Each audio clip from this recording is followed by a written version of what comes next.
5 ans. Ça fait 5 ans que le commissaire à la lutte contre la corruption existe. 5 ans qu'on a un corps de police spécialisé au Québec pour lutter contre la corruption et la criminalité contre l'État. C'est fantastique, c'est un modèle formidable. Je suis très fier de pouvoir diriger cette organisation-là. Il faut se rappeler qu'avant ça, évidemment, l'unité permanente anticorruption avait pour rôle de coordonner les activités de différentes équipes, notamment les équipes d'enquête. Or, depuis 2018, c'est maintenant le commissaire qui a cette responsabilité-là. Depuis, les choses ont beaucoup évolué. On a des outils, des lois qui nous ont permis de pouvoir être encore plus autonomes et indépendants dans notre mission. D'ailleurs, je tiens à rappeler que depuis 2020-2021, on peut engager nos propres enquêteurs. Alors, c'est très, très récent de notre jeune organisation qu'on puisse exercer cette responsabilité-là, donc de lutter contre la corruption au Québec. C'est un modèle novateur, c'est un modèle qui est unique au Québec, unique au Canada également, et on n'a pas de gêne à se comparer avec l'extérieur puisqu'on a développé cette expertise-là au cours des dernières années qui nous permet d'être encore plus autonomes et indépendants.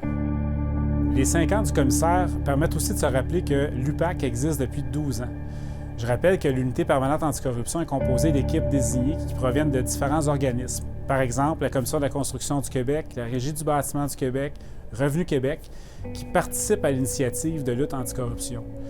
La lutte contre la corruption, il faut se le rappeler, c'est légitime dans notre société puisqu'on a la responsabilité de s'assurer que nos institutions démocratiques soient bien gouvernées.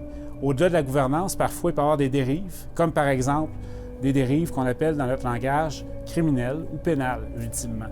Donc, essentiellement, c'est pour ça que le commissaire à la lutte contre la corruption a la responsabilité de coordonner les efforts de ces équipes-là.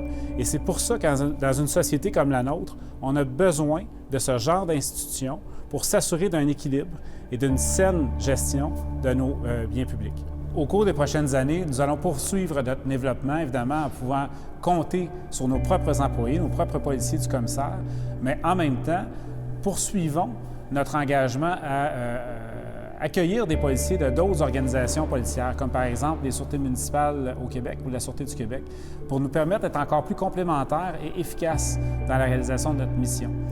Pour nous, c'est fondamental de pouvoir profiter d'un bassin d'expertise avec des gens qui ont de l'expérience terrain, mais en même temps, des gens qui sont dédiés à temps plein à la lutte contre la corruption. Mais il y a également une équipe de prévention qui est là justement dans l'objectif de prévenir la corruption. Ce qu'on souhaite toujours ultimement, c'est qu'il n'y en ait pas de corruption au Québec. Donc, je tiens toujours à rappeler cette statistique-là qui m'interpelle, puis je pense qui est vraiment évocatrice. On a au-dessus de 32 000 personnes rencontrées dans les 10 dernières années en matière de prévention.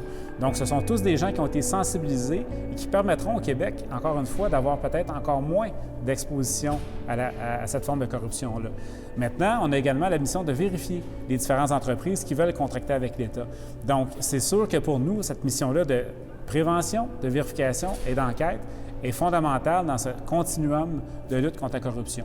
Donc, je vous invite par ailleurs, si vous êtes mobilisé par cette mission-là, à ne pas hésiter à aller visiter notre site Web et notre page carrière pour en savoir plus et peut-être devenir encore plus accroché à pouvoir contribuer à cette lutte contre la corruption. En terminant, je ne peux pas passer sous silence mon appréciation pour les employés qui, au quotidien, font de cette mission de lutte contre la corruption une priorité dans leur vie professionnelle.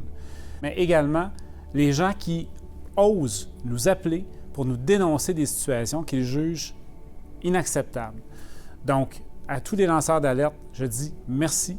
Merci de contribuer à rendre notre société encore plus saine et donc à faire en sorte que nos institutions démocratiques soient préservées de toute forme de corruption. Et soyez assurés d'une chose, le professionnalisme des employés qui font le travail au quotidien sera au rendez-vous pour s'assurer qu'on ait une société exempte de corruption. Merci beaucoup et à bientôt.